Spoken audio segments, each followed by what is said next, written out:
why are we in Somalia, if not for American security?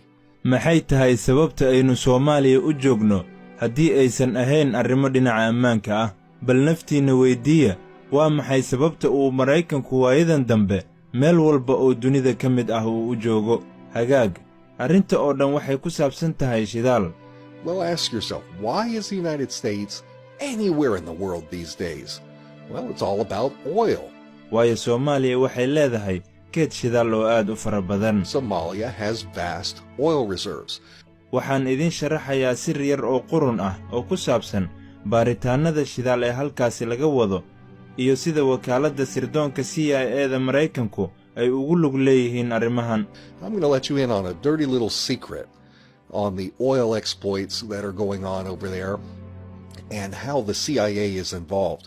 sanadkii 2013 waxa ay CIA-du xarun weyn oo sirdoon ah ka furteen caasimadda Soomaaliya ee Muqdisho. waxa ay kharash fara badan ku bixiyeen dadaal ay ku dhisayaan laanta sirdoonka Soomaaliya si CIA-du wada shaqayn ula yeelato isla markaana ugu isticmaasho faa'iidadeeda gaarka ah. Back in 2013, the CIA set up a huge intelligence headquarters set up in Mogadishu, which is the Somali capital. And they've been pouring funds into an effort into building up Somalia's intelligence infrastructure so that the CIA can co-opt and use it to its own advantage. sidoo kale Maraykanku waxa uu si qarsoodi ah saldhig military uga dhistay magaalada Muqdisho kaas oo ku yaala meel 70 kiiloomitir kaga beegan koonfur bari ee magaalada Xamar. saldhiggaasi waa mid aad u weyn oo qaabili kara ilaa 100,000 oo ciidamada Maraykanka ah. dhabtii waa mid aad u weyn.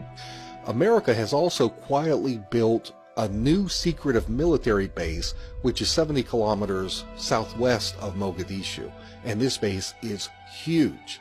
It is so big that it can accommodate up to 100,000 US troops. This is big. waxaan kaloo akhriyay warbixinno ay online-ka ku qoreen dad badan oo caasimadda Soomaaliya ku nool kuwaas oo soo tabiyay in kaliya aysan arkin ciidamo badan oo Maraykan ah oo xaruntaasi ku soo qulqulaya balse waxay kaloo xaqiijiyeen in ay jiraan tiro sii kordhaysa oo calooshood u shaqaystayaal gaar ah kuwaas oo lagula soo heshiiyey inay sugaan ammaanka qandaraaslayaasha batroolka ee imaanaya Soomaaliya. And I have read reports online from a number of local citizens who report that they have been seeing not only a big influx of U.S. troops into the area, but also increasing numbers of private mercenaries who have been contracted to help provide security for big oil contractors that are coming in to Somalia. ilawareedyada aan helayo waxay kaloo ii sheegayaan in sirdoonka CIA-du ay 2 saldhig oo dhulka hoostiisa ah ay ka dhisteen magaalada Muqdisho kuwaas oo u shaqeeya sida Guantanamo Bay ee sida qarsoodiga ah dadka loogu xiro. My source also tells me that the CIA has constructed 2 other facilities, and these are underground facilities there in Somalia. They function like Guantanamo Bay rendition centers. mid ka mid ah labadaas saldhig waxa ay ku qasbanaadeen inay qarxiyaan dhagax weyn oo ka dambeeya garoonka diyaaradaha Muqdisho. sidaas ayayna ku dhiseen waxaana habeen walba garoonkaasi ku soo dega diyaaradaheena xamuulka ah ee CIA-da kuwaas oo sida xamuul gaar ah oo aanan awoodin inaan ogaado waxyaabaha ay halkaasi keenayaan iyo waxa habeen walba ay halkaasi ka soo dejinayaan. They had to blast through solid rock at the end of an airport to build this facility, and every night landing on this airstrip are CIA transport planes. They're bringing in some kind of classified loads. I haven't been able to get any intel on what the content of these deliveries is, what they're bringing in each night. laakiin waxaan u malaynayaa in sida caadiga ah ay halkaasi keenaan dagaalyahano ku eedaysan argagixisanimo si halkaasi loogu jirdilo si looga helo wax macluumaad ah. But I would suppose, given the nature of this facility, that they're probably bringing in alleged terrorist fighters, bringing them in to torture and try and get some intel on them. saldhigga labaad ee dhulka hoostiisa ah waxaa lagu magacaabaa The Hole ama Soomaali ahaan godka waxaana laga dhisay madaxtooyada Soomaaliya hoosteeda. Well, the other of the two facilities has got its own name. It's called the Hole. In Somalia, it's called Godka. And this facility was built underneath the presidential palace. maraykanku asal ahaan waa uu la wareegay soomaaliya maxaa yeelay soomaaliya waxay meel istiraatiiji ah kaga taallaa gobolka waxayna ku taallaa barta hoose ee laga galo badda cas waxaa halkaasi ku yaalla yemen sidoo kale sacuudiga waxaa sidoo kale halkaasi ka fogeen iiraan sidaa darteed waxaa halkaasi ku yaalla meelo badan oo halis ah sidaa darteed waa dhul aad muhiim u ah. The United States has basically taken over Somalia because Somalia is a great geostrategic location in this region. It's located down in the mouth of the Red Sea. There is Yemen. We've got Saudi Arabia. We've got Iran. So a lot of hot spots down in this area. So it's a great staging ground. sidaasina uma sii adka in gacanta lagu dhigo Soomaaliya waayo madaxweynihii Soomaaliya ilaa laga soo gaarayay bishii Febraayo ee la soo dhaafay ninkaas oo lagu magacaabi jiray Xasan Sheekh Maxamuud waxaana qiyaasayaa inuu yahay ninkii ugu musuqmaasuqa badnaa ee soo mara taariikhda Soomaaliya. And it hasn't been that hard to gain control over Somalia. The nation's president up until February of this year was a guy named Hassan Sheikh Mohammed. He's probably the most corrupt president in the history of Somalia. waxaad horey iiga maqasheen anigoo tilmaamaya kal hore in waddanka yar ee saliidda hodanka ku ah ee Qatar uu dhaqaale ku caawin jiray ISIS iyo kooxaha kale ee argagixisada ah ee Suuriya halka sidoo kale Qatar ay 20 milyan oo dollar ku bixisay sidii Xasan Sheekh Maxamuud uu ugu guuleysan lahaa xilka madaxtinimo ee Soomaaliya. You guys have heard me mention in the past that the little oil and banking nation of Qatar has helped to fund ISIS and other terrorist groups in Syria. Well, Qatar has also put up $20 million to get Hassan Sheikh Mohammed into power as president. taa beddelkeedana uu Xasan Sheekh waddanka Qatar siiyo maamulidda khayraadka saliidda ee Soomaaliya. And in return, Hassan grants Qatar control of Somali oil resources.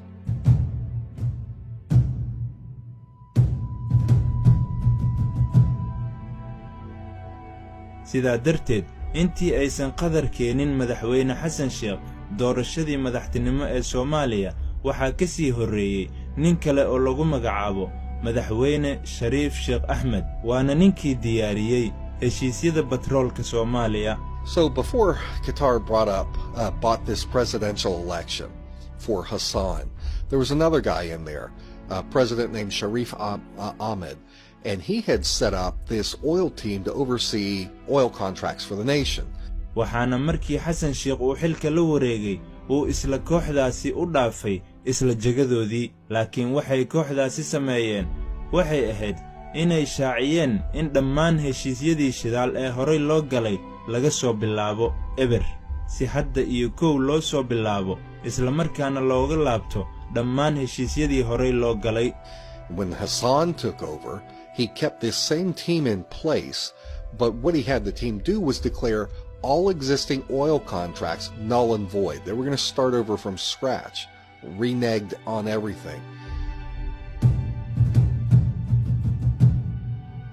madaxweynihii hore ee Soomaaliya Shariif Sheekh Ahmed waxa uu magacaabay koox la taliyayaal ah koox ka socotay Ingiriiska tiimkaasi Ingiriiska ah ayuuna u dhiibay inay maamulaan shidaalka laga baarayo Soomaaliya waxaana kooxdaasi lagu magacaabaa Norton Rose waadna eegi kartaan haddii aad doontaan ama si ka fiirsi leh ha u sameeyo ama yuusan u samaynin shirkadda Norton Rose sidoo kale waa koox la taliyayaal u ah shirkadda saliidda ee ay leeyihiin qoyska reer boqor ee waddanka Qatar iyadoo sidoo kale ah hay'adda maalgashiga ee waddanka Qatar. And also that prior president, Sharif Ahmed, had appointed an advisory team, a team that was exclusively from Britain, put this British team in charge of handling oil acquisitions for Somalia. And this team has a name. It's called Norton Rose. You can look them up, Norton Rose. And coincidentally, or not, Norton Rose is also the advisory team for the oil companies owned by the Qatari royal family, as well as the state-run Qatari Investment Authority. Remember that. arrinta jirtaa marka waxay tahay in shirkadda Norton Rose keliya aysan ka caawin in shuruucda shidaalka u qorto dowladda Soomaaliya, balse waxay fududeynayaan in shidaalka Soomaaliya ay maamulkiisa yeelato dowladda Qatar. So what's happening is that Norton Rose has not only helped to write the oil policy for the nation of Somalia for its government, but they are facilitating control of that Somali oil into the control of Qatar. sidaa awgeed haddii aan arrintaasi si gaar ah u sii taabtana, shirkadda maalgashiga Qatar waxa ay gacanta ku haysaa maalgashiga dibadda ee qarankaasi. qayb weyn oo maalgashigeeda ka mid ahna waxaa ku jirta inay wax badan ku yeeshaan saamiga shirkadda Shell ee boqortooyada Holland. So I'll be a little more specific on this. The Qatar Investment Authority handles foreign investments for the nation. A big part of their investment includes a lot of ownership and stock in the Royal Dutch Shell Company. dowladda Qatar waxay lacag aad u fara badan ku bixiyeen ama bilaabeen inay dhaqaale fara badan bixiyaan laga soo bilaabo sanadkii 2012. waxay malaayiin iyo malaayiin saami ah ku yeesheen shirkadda shidaalka ee Shell. maanta Qatar waa dowladda qura ee ugu saamiga badan dhammaan saamileyda shirkadda boqortooyada Holland ee Shell, waxayna aad u daneeyaan inay arkaan faa'iidada shirkadda Shell oo sare u kacaysa. xeerka ay ku dhaqmaanna dabcan waa haddii ay u suurto gasho qiimo jaban ku iibso ee qiimo sare ku sii iibi. sidaa darteed ayayna u iibsadeen saamigaasi iyagoo filaya in laga yaabo in wax uun dhacaan sare u qaadi kara in saamigaasi cirka isku sii shareero. The Qatari government they've just put in a massive amount of money, huge spending spree that started around 2012, and they have bought up millions and millions of shares in the Shell Oil Company, so that today Qatar is the single biggest shareholder of Royal Dutch Shell stock. So it is very much in their interest to see the profits of Shell go up. The rule, of course, is when possible, buy low, sell high. So they bought the stock anticipating that something was going to happen to cause that stock to go up. marka waxa dhacaya waxay tahay in Norton Rose ay dhammaan arrimahani u fududeynayso si dowladda Qatar lacagtaasi faraha badan u samayso. The Royal Dutch Shell waa shirkad caalami ah oo xarunteedu ay ku taallo waddanka Holland, laakiin lagu aasaasay Ingiriiska. isla markaana Qatar waxay sare u sii qaadaysaa maalgelinta ay ku samaynayso shirkadda saliidda ee Shell. hadda waxaan ogaanay shirkadda fadhigeedu yahay Ingiriiska ee Norton Rose inay u hanqaltaagayso inay gacanta ku dhigto qandaraasyada shidaalka ee Soomaaliya. waxayna arrintani samaynayaan iyagoo ka faa'iidaysanaya madaxweynahan maqaarsaarka ah ee dowladda Qatar kursiga ku fariisisay. waxay doorashadiisii ku iibsadeen $20 milyan asal ahaan. Okay, this is insider trading in a sense. So what's happening is that Norton Rose is helping to facilitate all of this, so that Qatar can make this money. It's a multinational, Royal Dutch Shell. It's headquartered in the Netherlands, but it's incorporated in Britain. All right. At the same time that Qatar was dramatically increasing its investment in Shell Oil, we've got the British-based Norton Rose team that was granting control over the Somali oil contracts. They were doing it through this puppet president that Qatar had put into power. They bought the election for him for $20 million, basically. sidoo kale madaxweyne xasan waxa uu wiil uu adeer u yahay u magacaabay wasaaradda batroolka iyo khayraadka dabiiciga ah ee dowladda Soomaaliya. waxaana iyadoo u soo maraysa wiilkan uu adeerka u yahay xasan sheekh ay shirkadda Shell awooddeeda dhaqaale ku maqoonisay khayraadka shidaalka ee Soomaaliya. President Hassan of Somalia had put his own nephew in as the Minister of Natural Resources for the Somali government. And it was through this nephew that Shell was able to establish a monopoly over the Somali oil resources. waxay gebi ahaanba xireen dhammaan baaritaanadii kale ee shirkadaha shidaalku ku doonayeen inay ku yimaadaan Soomaaliya, kuwaas oo doonayay inay hawshaasi soo galaan. They totally shut out all of the other exploration firms that were wanting to come into Somalia, that were trying to get in on the action. Sida awgeed, waad aragtaan sida hawshaasi u shaqaynayso. Tani waa ganacsi qarmuun oo aad u xun.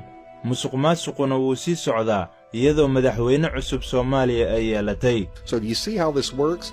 This is some dirty business. And the corruption is continuing with the new Somali president. Waxaan ula jeedaa ninkan xilka loo magacaabay bishii Febraayo ee la soo dhaafay. Madaxweynaha cusub ee Soomaaliya, Maxamed Cabdullaahi Farmaajo, waxa uu u magacaabay maamulihii hore ee shirkad shidaal oo Ingiriis laga leeyahay ra'iisul wasaaraha cusub ee Soomaaliya. This guy that was just put in February. The new president of Somalia has appointed the director of a British oil firm as the new prime minister of Somalia. Waa wax lala yaabo sida arrintaasi u dhacayso. Musuqmaasuqa noocan ah oo aan arkayno waa mid la filayay. Funny how that happens. This kind of corruption that we're seeing is to be expected, though.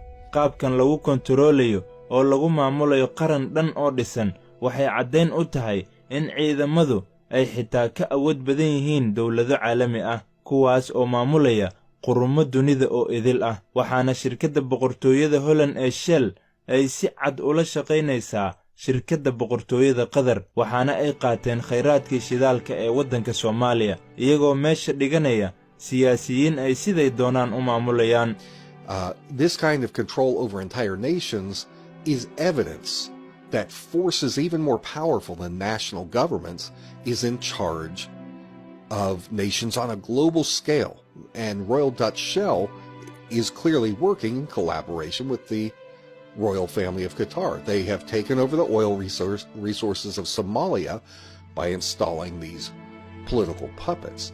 Waxaa kaloo muhiim ah in la ogaado in shirkadda Rothschild ay maamusho shirkadda shidaalka ee Holland ee Shell. Taasina ma ahan qayb ka mid ah aragtiyadooda guracan ee waxaad ka eegi kartaan website-ka rasmiga ah ee shirkadda Shell.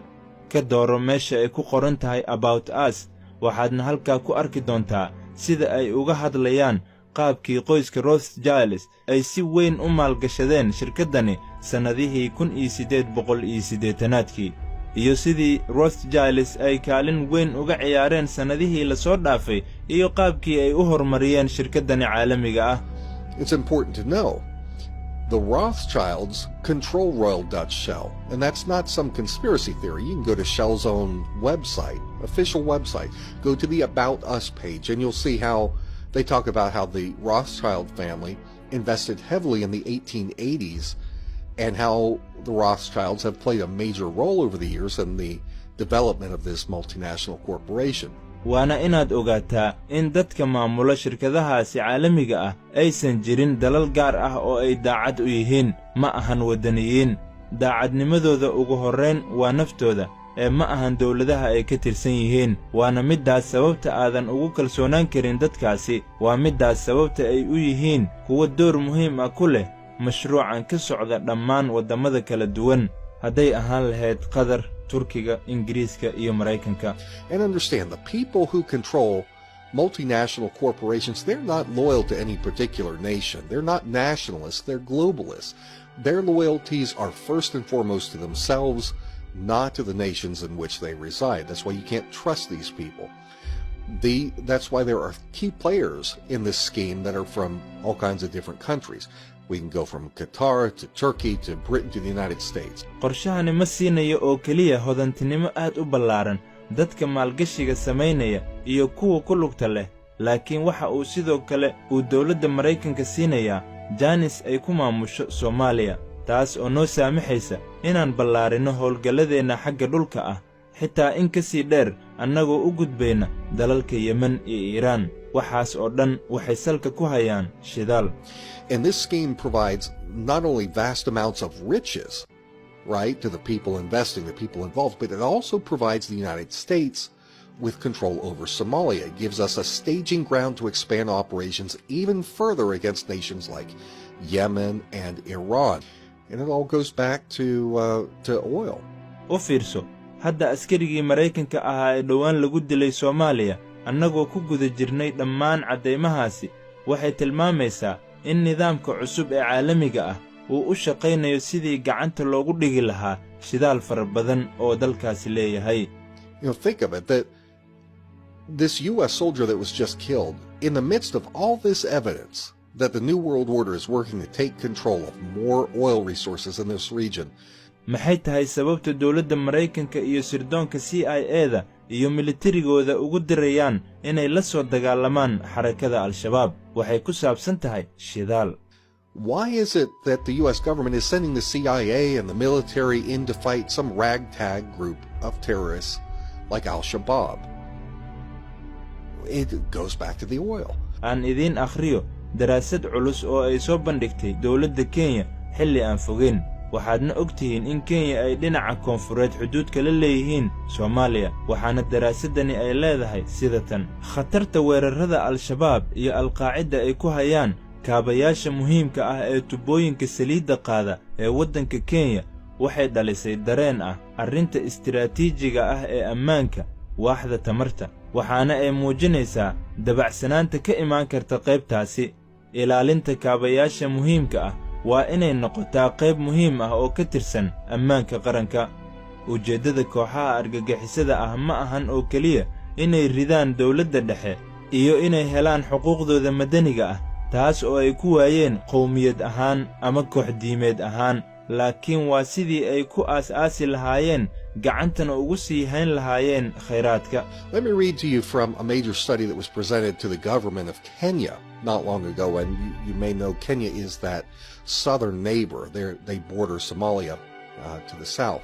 And this study that was given to the Kenyan government says this, quote, "The threat of Al-Shabaab and Al-Qaeda terrorist attacks on the critical infrastructure oil pipelines in Kenya has brought to the attention the strategic issue of the energy sector security, highlighting the potential vulnerabilities of this sector. Critical infrastructure protection should be a key component of the national security. The objective of terrorist and extremist groups is no longer to overthrow central government and gain civil rights which were denied to their social, ethnic, or religious group, but to establish and retain control over resources."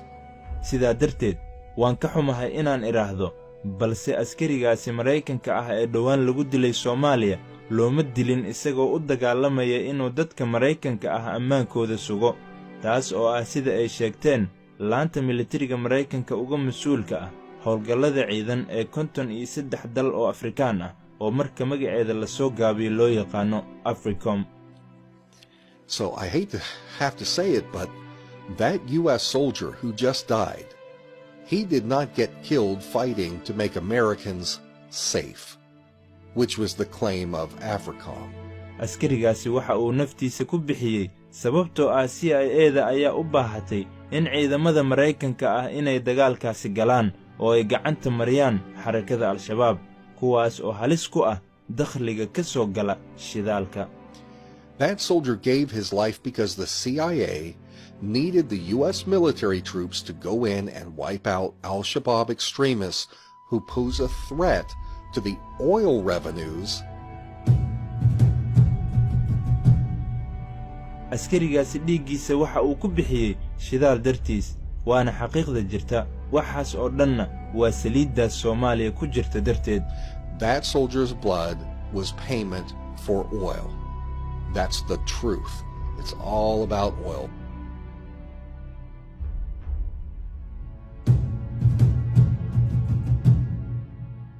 baaritaankani waxaa sameeyey wariyaha Maraykanka ah ee baaritaanada ku xeel dheer Jack Morphonius, waxaana uu ku soo bandhigay bartiisa YouTube-ka ee The End Times News Report oo qofkii doona uu ka daalacan karo.